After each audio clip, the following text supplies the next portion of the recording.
بۆشمەنەکان ئەو خێڵە ڕاوچێن کە بە کۆکردنەوەی خۆراک لە بەروبوومی دارودەوەن و ڕاوکردنی ئاژەڵان ژیانی خۆیان لە بیابانی گەورەی کالاهاری لە ئەفریقا دەبەنە سەر.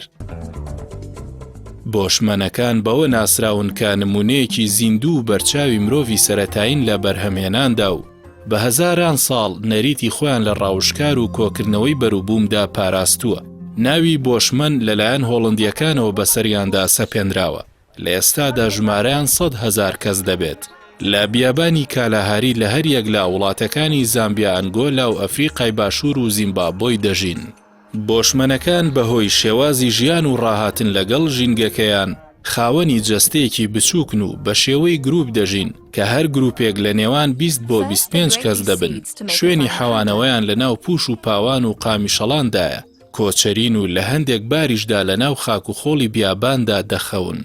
هەزاران ساڵە بۆشمەنەکان بە ڕاوکردن و کۆکردنەوەی بەروبوومەوە خەریکن و لە سەدا 60 بۆ 80 خۆراکی خێڵەکە لەلایەن ژنانەوە کۆ دەکرێتەوە. بە پێی نەریتەکان ژنان و منداڵان خۆراکی ڕۆکی کۆ دەکەنەوە و پیاوانیش بە ڕاوکردنەوە خەریکن.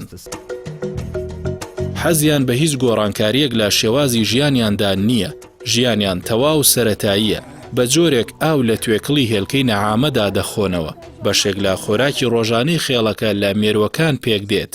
لە وەرزی هاوینیشدا ڕوو دەکەنە خواردنی هەزار پێ و پەپولە و کولە و دەیان جۆر مێرووی دیکە. پیاوانی خێڵەکە بۆ ڕاوکردن ڕێگایەکی دوور و درێژ دەبڕن و سوود لە تیرروکەوان وەردەگرن. ئەوەی سەرنجی مرۆڤناسانی ڕاکێشاوە هەموو جۆرە ئاژەڵێکیش ڕاو ناکەن تەنیا چەند جۆرێک نەبێت کە بیر و باوەڕ و نەریتیان ڕێگەیان پێدەدات. پاژماوەکانی ژیانی بۆشمەن لە هەندێک ناوچەدا بە شێوەی وێنەی کێشراو لەسەر دیواری ئەشکەوتەکان بەدی دەکرێت. بە تایبەت لە باشووری ئەفریقا کە شوێنەوارناسان مێژوویان بۆ 5,000 ساڵ لەمەو بەردەگێڕنەوە.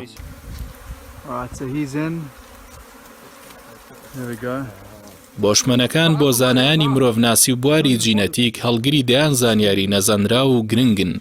لە توێژینەوەیکی بەرفراواندا کە لە ساڵی 2009دا با کۆتایی گەیشت دەرکەوت یەکێکن لە پاژماوەکانی ئەو چواردە خێڵی مرۆڤی سەرەتایی لێ دروست بووە و بۆ هێڵەکانیان لە زۆرێک لە کۆمەڵگاکانی ئێستادا بەدی دەکرێت.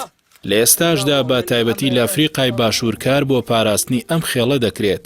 دەویسترێت وەک سەرچاوی گەشتیاری و کەلتوری و توێژینەوەی زانستی سوودیان لێوەربگیرێت و بایەخیان پێ بدرێت.